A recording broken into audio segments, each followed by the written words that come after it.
살아계신 아버지 하나님 감사합니다. 함께 아버지를 찬양하고 주님을 믿으며 주님 안에서 살아가기 원하는 자들이 주님의 부르심에 따라 이 자리에 나아왔으니 하나님 주님의 은혜를 베풀어 주시며 주님의 사랑 안에서 우리가 살아갈 수 있도록 인도하여 주시옵소서. 주님의 말씀을 대언하는 시간입니다. 하나님 우리에게 주님이 주시는 그 깨달음과 그 은혜를 가지고 우리가 함께 주님의 말씀을 바라보게 하여 주시고 전하는 자 듣는 자 모두에게 주님이 주신 풍성한 그 은혜가 함께하도록 인도하여 주시옵소서. 감사드리며 살아계신 예수 그리스도 이름을 기도합니다. 아멘. 모든 일에는 인과관계가 있습니다. 인과라고 해서 우리가 원인과 결과라고 하는데 여러 가지 성경에서도 참 많은 인과관계가 가지고 있는 것들이 있죠. 우리가 죄를 지었기 때문에 심판을 받게 되고 하나님이 우리를 사랑하셨기 때문에 예수님을 이 땅에 보내시게 되고 우리를 위해서 십자가에 달려 돌아가셨기 때문에 우리가 죄에서 사함을 받을 수 있게 되는 것, 이런 것들도 인과관계가 될 수 있고, 또 로마서 말씀에서도 이렇게 이야기하죠. 죄의 삭은 사망이다 라고 이야기를 하고, 또 하나님의 은사는 그리스도 예수 우리 주 안에 있는 영생이다라고 하는데, 죄가 있기에 우리에게 사망이 있고 하나님의 은사 그 선물이 있기에 우리에게 예수 그리스도의 영생이 있는 그 원인과 결과가 있습니다. 우리가 현재의 삶을 살아가는 데는 원인이 있고 그리고 그 원인에 따르는 결과가 있는 것이죠. 예를 들면 이런 거죠. 시험 공부를 열심히 잘 해서 점수가 잘 나왔다. 그러면은 시험 공부를 잘한 것은 원인이 되고 점수가 잘 나오는 것이 결과가 됩니다. 반대로 우리가 시험 공부를 안 해서 시험 점수가 안 나왔다. 그러면 공부를 안 한 것이 원인이 되고 점수가 안 나온 것이 결과가 되겠죠. 근데 우리가 역으로 생각하는 경우가 있습니다. 시험을 못 봤는데 바빠서 공부를 못했다. 결과에 원인을 맞추게 되거나 혹은 원인과 결과를 반대로 두게 되는 상황들이 생기죠. 그리고 그것을 우리는 핑계라고 합니다. 내 마음과 내 바람대로 되지 않는 일에 대한 그 결과를 다른 원인에서 찾으려고 하는 것, 따라서 우리가 가지고 있는 무언가의 부족이나 결핍, 결여라는 이름으로 우리가 어떤 결과에 대한 핑계를 대게 됩니다. 우리가 하나님의 자녀로 살아가는 데 있어서 또 주님의 그 부르심에 합당한 사람으로서 살아가는 데 있어서도 때로는 이런 핑계를 대고 있곤 하는 걸 보게 됩니다. 저도 마찬가지입니다. 그리고 하나님과 또 상황에 핑계를 대는 거죠. 분명히 나의 삶에 어려운 일들이 있고 내가 해내기 어려운 일들이 분명히 존재합니다. 그리고 나의 환경과 내 주위에 있는 사람들, 이런 것들이 나를 힘들게 하는 것도 사실이지만, 그런데 이런 것들이 우리가 하나님의 자녀로 살아가는 데 있어서 또 우리가 갖고 있는 그 정체성을 유지하고 그 부르심에 따라서 살아가는 것을 막아설 수는 없는 것입니다. 그런데 이런 상황에 대해서, 이런 모습에 대해서 우리가 핑계를 일삼는 경우가 있다면, 또 그런 우리가 핑계를 대고자 하는 그런 마음들이 생길 때 우리는 어떠한 마음을 가지고 살아야 되는지, 또 하나님은 우리가 어떻게 살아가기를 원하는지 오늘 본문을 통해서 함께 살펴보기를 원합니다. 지난주에 제가 사사기 사이클이라는 것을 한번 말씀드렸는데 혹시 기억나실까요? 우리 PPT 한번 띄워주시면, 첫 번째로 망각이 있고, 두 번째가 죄가 있고, 세 번째가 압제를 당하고, 네 번째가 간구를 하고, 다섯 번째가 구원이라고 말씀을 드렸습니다. 이스라엘 백성들이 자기가 여호와의 백성이라는 것을 잃어버린 채 죄를 지음으로써, 우상들을 섬김으로써 죄를 짓고 그 다음에 압제를 당하게 됩니다. 압제를 당한다는 것은 다른 국가나 민족에게 포로가 된다는 것이죠. 다른 나라의 그 공격을 받게 된다는 것이고, 간구라는 것은 하나님 앞에 부르짖을 때 하나님의 도우심을 간구하는 것, 그리고 마지막으로 구원이라고 할 수 있는 것은 하나님께서 사사를 보내셔서 그를 통하여서 이 이방 민족을 쫓아내고 다시금 광복이라고 할 수 있겠네요. 다시금 자유를 얻게 될 수 있는 것, 이스라엘에 다시금 주권을 얻어올 수 있는 것을 이렇게 다섯 가지 방법으로, 다섯 가지 단계로 사사기가 매번 사사가 날 때마다 나오는 이야기라고 말씀드렸습니다. 그리고 첫 번째 등장했었던 사사 온니엘의 이야기를 통해서 그것이 어떻게 정확하게 이루어지는지를 함께 살펴보았었죠. 온니엘은 사실은 첫 번째 사사이면서 이 사이클이 어떻게, 사실 이 사이클에 대한 설명은 2장부터 3장 초반절까지 나와 있는 그런 내용인데 그것이 어떻게 실제적으로 이루어지고 있는지 하나의 첫 번째 모델로서 보여주는 것이 온니엘이었습니다. 그리고 오늘 본문 우리가 함께 읽었었던 이 이야기, 사사 에훗의 이야기도 그 구조에서는 크게 다르지는 않습니다. 이 5가지의 구조를 그대로 따라가고는 있죠. 온니엘이 사사로서 활동을 하고 40년 동안은 괜찮았습니다. 그리고 온니엘이 죽게 되자 이 이스라엘은 다시금 망각이 시작이 되었죠. 12절에 이렇게 나옵니다. 또 여호와의 목전에 악을 행하니라. 네. 또라고 이야기하는 것은 일전에 나왔던 모습 반복이라는 거죠.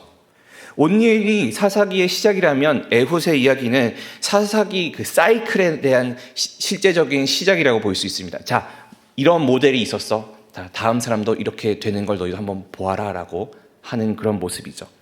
이 또라는 굴레가 시작되는 것을 보여주는 그 한 글자가 있게 되는 것이죠. 이 말씀에서 이 또 다음에 나오는 게 뭐죠? 악을 행한다. 여호와의 목전에 악을 행한다. 그 여호와의 목전에 악을 행한다는 것은 어떠한 의미가 있을까요? 사사기 2장 11절에서 이렇게 되어 있습니다. 이스라엘 자손이 여호와의 목전에 악을 행하여, 악을 행한다고 되어 있죠. 그럼 또라는 것은 이거 지금부터 하고 있는 이야기를 다시 한다는 겁니다. 바알들을 섬기며 애굽 땅에서 그들을 인도하여 내신 그들의 조상들의 하나님 여호와를 버리고 다른 신들 곧 그들의 주위에 있는 백성들의 신들을 따라 그들에게 절하여 여호와를 진노하게 하셨을 때 곧 그들이 여호와를 버리고 바알과 아스다롯을 섬겼으므로. 이스라엘 백성들이 지었던 수많은 죄들이 있었을 것입니다. 그들이 확실하게 지키지 못했던 율법들이 있었겠지만 하나님께서 정확하게 이렇게 꼽으시면서 이렇게 지적하시면서 문제를 밝히시는 것은 결국엔 이 이스라엘 백성들의 우상 숭배였습니다. 하나님께서는 그 첫 번째 계명, 나 이외에 다른 신을 섬기지 말라라고 했었던 그 계명을 가장 크게 보시는 분이었죠. 여러분, 사사기 자체가 가지고 있는 그 질문이 무엇이라고 생각하시나요? 이 사사기를 읽고 있는 지체들에게 또 이스라엘 백성들에게 하고 있는 질문이 무엇이라고 생각하시나요? 그것은 너희에게, 이스라엘 백성들에게 여호와 하나님이 왕이냐라는 걸 물어보는 거예요. 너희에게, 이스라엘 백성에게 하나님께서 왕이시냐? 그런데 그 모습을 벗어나고 아스다롯과 바알을 섬기고 있으니 이 모습이 여호와의 목전에 악을 행하는 것이 되는 것이죠. 이런 모습을 보이는 그 이스라엘에게 하나님께서는 진노를 보이시고, 그리고 하나님께서는 오늘의 본문에서는 모압 왕 에글롯을 사용하셨습니다. 하나님께서는 이 모압 왕 에글롯을 강하게 하셨고 그들이 이스라엘에 대적하게 하셨고, 에글롯은 암몬과 아말렉 사람들도 모았습니다. 그리고 그들로 하여금 이스라엘에 쳐서 종려나무 성읍이라고 하는 것은 여리고 성을 말합니다. 여리고를 점령하였습니다. 여리고는 어떠한 곳이죠? 이스라엘 백성들이 출애굽을 하고 나서 가나안 땅에서 맨 처음으로 정복한 땅이 여리고입니다. 이스라엘 정복이 가지고 있는 그 의미가, 하나님께서 너희와 함께하고 계신다라고 했었던 그 의미가 근본부터 흔들려지는 그 도시가 여리고입니다.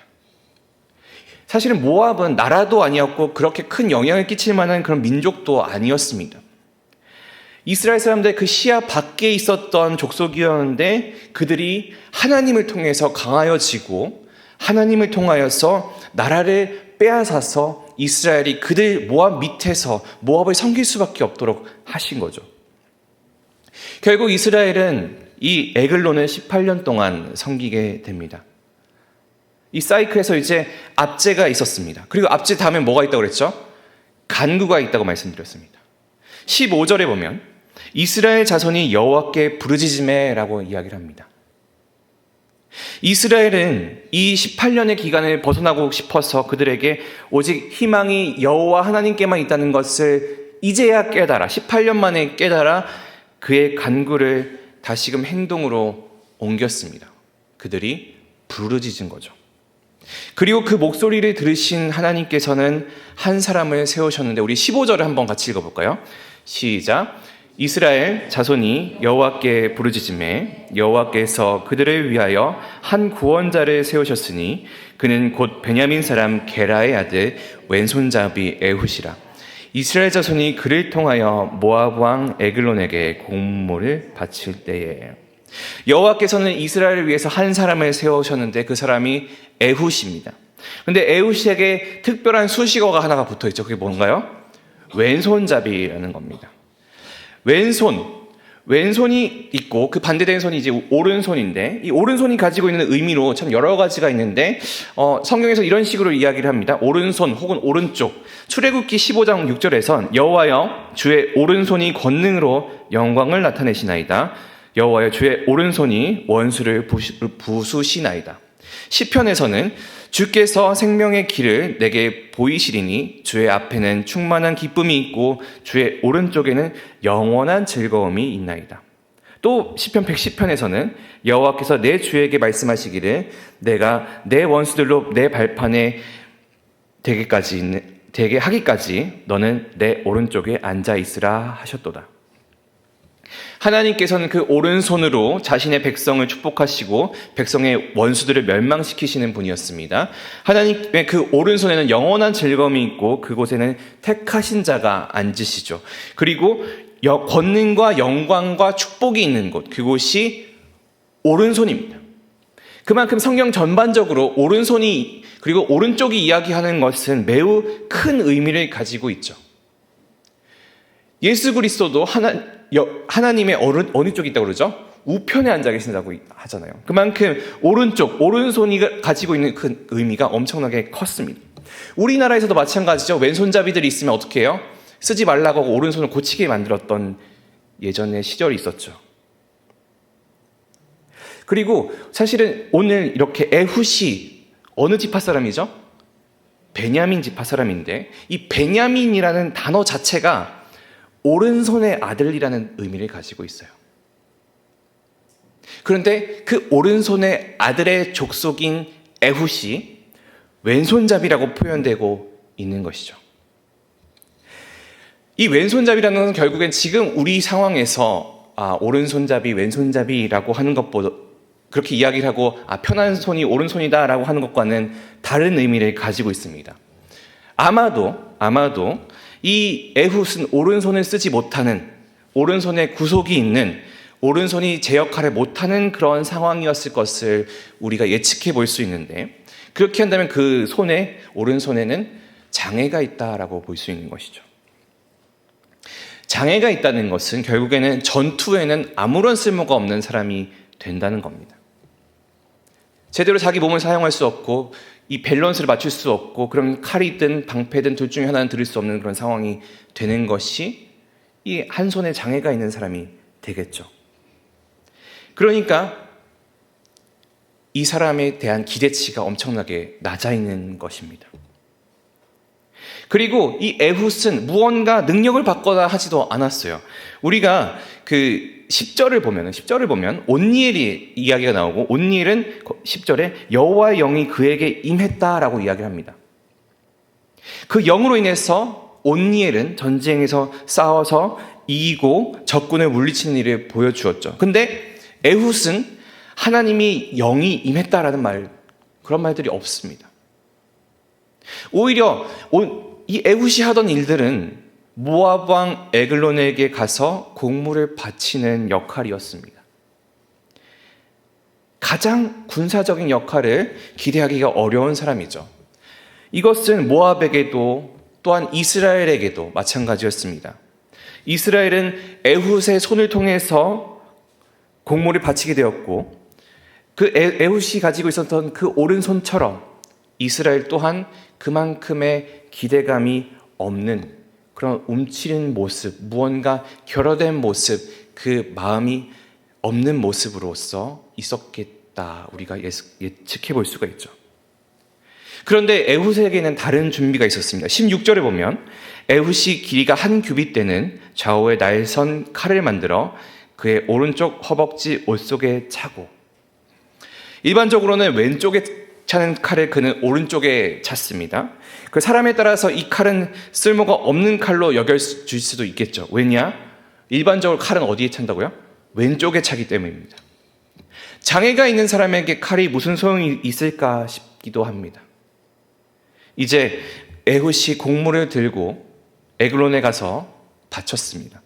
곡물을 가지고 왔던 그 이들은 모두 다 집으로 돌아갔지만 에훗은 길갈, 또 여기서는 돌 뜨는 곳이라고 이야기하죠. 그곳에서 돌아오게 되었습니다.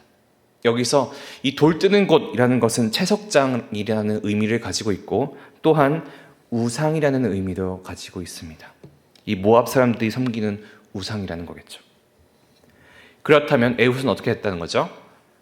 집으로 가고 있다가 우상 앞에서 발걸음을 돌렸다라는 의미를 가지고 있습니다. 에훗은 이 우상을 보면서 어떤 생각을 가지고 있었을까요? 제가 생각하기에는 에훗은 자신의 그 부르심에 대해서 생각했을 것이라고 생각합니다.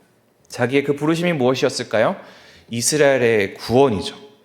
비록 나의 팔에는 장애가 있고 내가 군사적으로 전혀 기대가 되지 않고 사람들이 나를 군인 혹은 장군으로서 그렇게 기대되지 않는 그런 신체를 가지고 있지만 나에게는 내가 그 사사라는 그 부르심이 있었다는 것을 떠올렸을 것입니다. 이것이 이스라엘 사람들이 혹은 이 모압 사람들이 인정을 하든 안 하든 말이죠.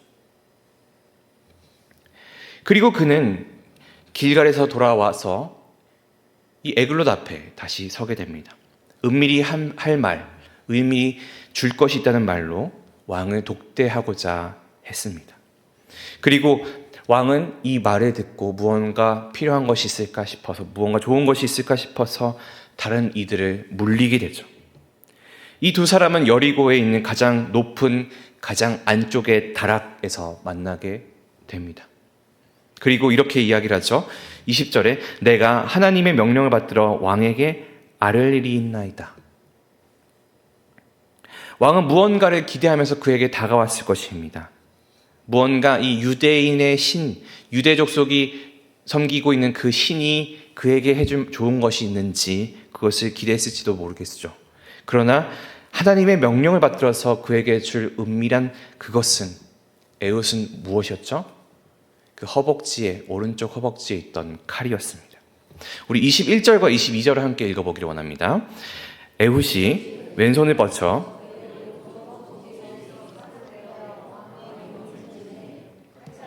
나를 따라 들어가서 그 끝이 등 뒤까지 나갔고 그가 칼을 그의 몸에서 빼내지 아니었으므로 기름이 칼날에 엉겼더라.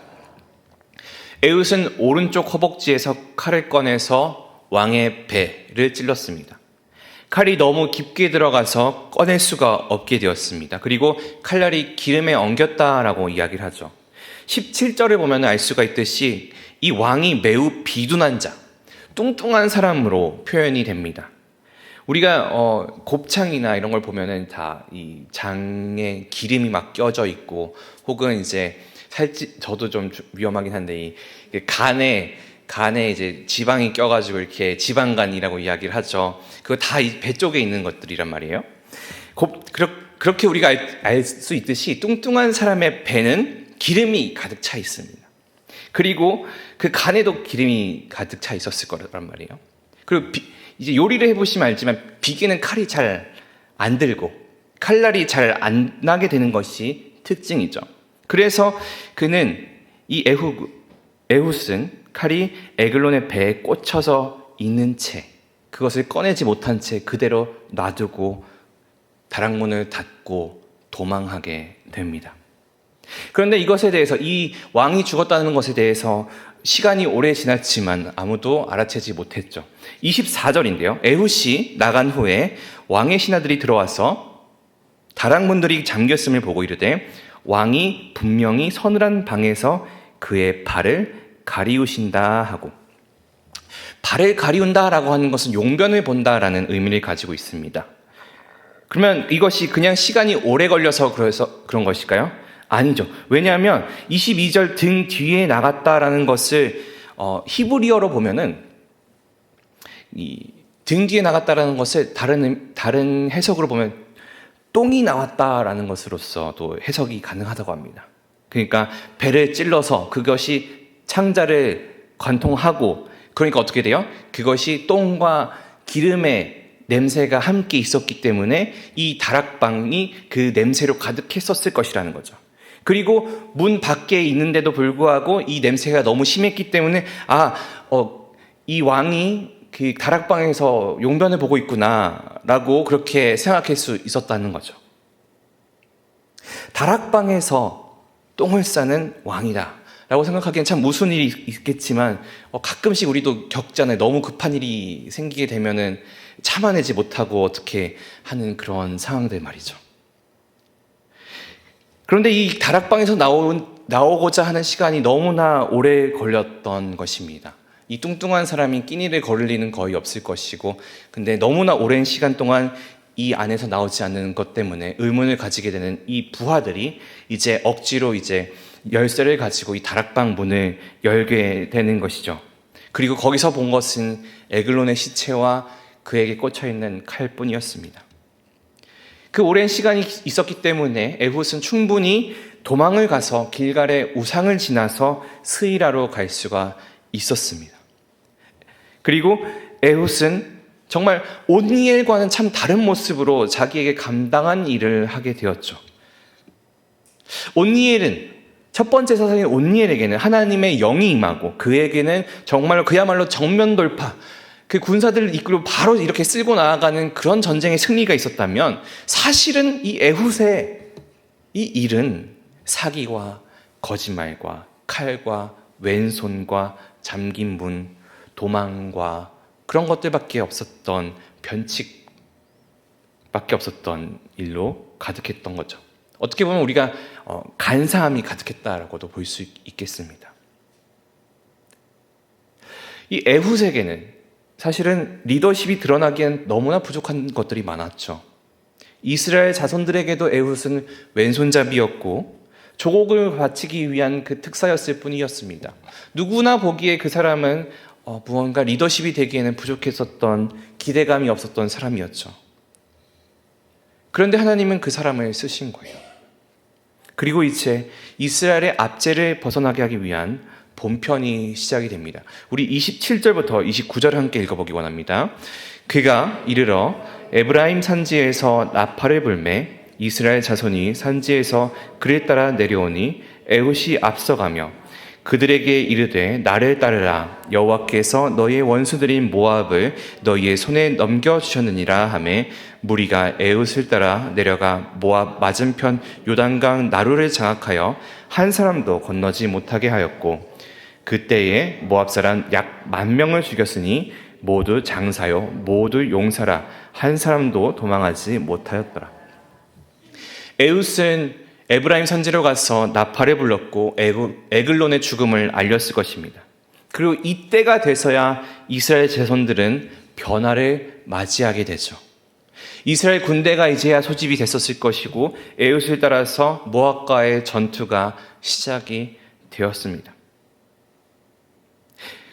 온니엘 같은 경우에는 그가 사사로 세워지고 능력을 받고 군사가 만들어지고 전쟁을 했다면, 지금까지 이 에훗의 일에 있어서는 이 모압 왕 에글론이 죽고 나서까지도 이 이스라엘 백성들은 모여있지 않았었던 거예요. 그들에게 계기가 필요했었던 거죠. 무언가 확신이 필요했었던 그런 상황이었습니다. 이제 에훗과 이스라엘이 모여서 모압과의 전투를 시작하게 되었습니다. 왕을 잃은 모압은 요단강 나루에서 쓰러지게 되었죠. 일만의 장사요 용사들이었던 그들이 모였지만 그들은 결국 아무것도 하지 못한 채 덩치가 큰 그들의 죽은 왕처럼 비둔한 자가 되었을 뿐이었습니다. 그리고 이제 80년의 평화를 맞이하게 된 것, 그것이 오늘 우리가 함께 살펴보았던 본문입니다. 우리의 삶에 있어서 특별히 신앙적인 부분에 있어서 확신을 원하게 됩니다. 마치 에훗이 이스라엘 백성들에게 이야기했던 그 말처럼 말이죠. 28절에 보면 이렇게 되어 있죠. 나를 따르라. 여호와께서 너희의 원수들인 모압을 너희의 손에 넘겨주셨느니라. 우리는 이러한 말을 기대하면서 이러한 말을 바라면서 살아옵니다. 그러면서 그 일을 해내지 못할 것 같은 그런 핑계를 대게 되죠. 왜냐? 우리에게 그런 확신이 없기 때문이에요. 온니엘에게 있었던 그 여호와의 영의 임함이 그들 눈에 보이지 않았기 때문에 에훗이 그렇게 큰 일을 해내기 전까지, 이 암살을 해내기 전까지는 이 땅에 군대들이 모여있지 못했던 거예요. 왜냐? 자기가 무슨 일을 하든 소용이 없을 거라는 그런 생각을 가지고 있기 때문입니다. 그러나 에훗은 이런 상황에서도 아무도 기대하지 않는 자리, 아무도 기대하지 않는 위치, 아무도 기대하지 않는 그런 컨디션과 자리에서도 자기의 일을, 자기의 부르심에 합당한 일을 해내었었습니다. 왼손잡이로, 조공을 바치는 특사로 그렇게 있었던 거죠. 군사적 영웅으로서는 보이기에 한치도 기대할 수 없었던 이 에훗이었지만 이 상황 안에서도 에훗은 이스라엘의 구원에 대한 그의 부르심에 합당한 삶을 살았던 것입니다. 에훗도 마찬가지로 충분히 핑계를 댈 수 있었을 거예요. 하나님, 내 팔이 지금 이렇잖아요. 하나님, 내가 이런 상황에서 내가 무엇을 할까요? 내가 이렇게 비루한 사람인데요. 내가 어떻게 그 큰 짐을 지겠습니까? 하나님, 나한테 능력을 주세요. 하나님, 그 영광을 나에게 함께 해주세요. 온니엘처럼 말이죠. 라고 이야기를 할 수 있었습니다. 그러나 그는 그렇게 부족이라는 핑계를 대지 않았습니다. 그저 여호와께서 부른 자로서 자기가 있는 그 자리와 그 환경 안에서 하나님께 순종하며 살았던 것입니다. 성도님들이 참 좋아하는 그런, 특별히 사업하시는 분들이 참 좋아하는 그 구절이 하나 있는데, 그게 빌립보서 4장 13절 말씀입니다. 내게 능력 주시는 자 안에서 내가 모든 것을 할 수 있느니라. 저라면은 이 말씀을 사업장 안에 절대 붙여놓지 않을 것 같습니다. 왜냐하면 특별히 이 신생 사업장에는 절대 붙여놓을 것 같지 않은 게, 왜냐하면 이 말씀이 가지고 있는 의미는 절대 그 사업이, 그 사역이 흥하는 것과 성대해지는 것과 관련이 없기 때문이에요. 바울이 그의 편지에서 이 내용을 적은 것은 궁핍과 비천과 배고픔 같은 그런 고난의 상황 안에서도 내가 부르심 안에 합당한 삶을 살아갈 수 있다라는 그런 의미를 담고 있는 게 이 빌립보서 말씀이기 때문입니다. 바울도 마찬가지죠. 그의 사역이 어떠했나요? 옥에 갇히고 배신이 있고 재정적인 지원이 끊겨가지고 힘들고 허덕이고 맞고 죽임 당하려고 하고 목숨의 위협이 있었던 그런 상황이었는데, 그런 상황에서도 바울이 자기가 감사하는 마음을 가지고 자기의 그 이야기를, 또 그 교회에 필요한 이야기를 적었던 것이 이 빌립보서라는 편지란 말이에요. 늘 망해 가는 것처럼 보이고 힘들지라도 나에게 주어진 소명을 따라서 살아가는 것, 그렇게 견디고 또 견디고 핑계대지 않고 그 안에서 부르심에 합당한 삶을 살아가는 것, 그것이 바울이 내게 능력 주시는 자 안에서 내가 모든 것을 할 수 있다라고 말하는 그 의미입니다. 그 좋지 않은 상황과 신체 상황에서도 아무도 알아주지 못하는 그런 위치더라도 이스라엘의 구원을 위해서 그 부르심을 감당해 내었던 에훗, 그 에훗도 이렇게 내게 능력 주시는 자 안에서 모든 것을 할 수 있다, 내 어려운 상황에서 내가 내 부르심 안에서 살아갈 수 있다 하는 그 마음을 가지고 이 사사의 역할을 해낸 것입니다. 그런데 우리의 상황은 어떠한가요? 아직은 내 상황은, 내 모습은, 내 환경은, 내 의지는, 내 성향은, 지금의 나는 이라는 그런 핑계를 대면서 우리가 하나님께서 우리에게 주신 그 부르심의 일에 멀어져 가는 것 아닌가 생각해 보기를 원합니다. 내가 어디에 속해 있는 것을 무시하라는 그런 말도 아니고, 무언가를 억지로 더 하고 나를 힘들게 만들고 시간을 더 투자하라는 말씀도 아닙니다. 그런데 우리가 시작하지도 않고 먼저 핑계거리만 먼저 두고 사는 그런 모습, 혹은 공허한 결과를 두고서 이유를 하나님 앞에 하려는 그런 모습, 그 모습에서 벗어나야 된다는 것을 말씀드리고 싶은 것이죠. 사사기가 말하는 것은 여호와를 이스라엘의 왕으로 삼는 것이다 라고 말씀드렸습니다. 나의 시선에, 나의 마음의 중심에, 내 삶의 중심을 하나님께 두는 것, 그리고 내 정체성에, 내 부르심에 합당한 삶을 살아 나아가는 것, 이것이 에훗도 바울도 그들이 가지고 있었던 그 어려운 상황과 그 편견 안에서 모든 것을 해낼 수 있었던 것처럼, 우리도 우리의 삶 안에서 우리의 삶에 있는 어려움들을, 우리의 삶에 있는 그런 상황들, 그런 편견들 안에서 묵묵하게 우리의 부르심에 합당한 자로서 살아가기를 소망합니다.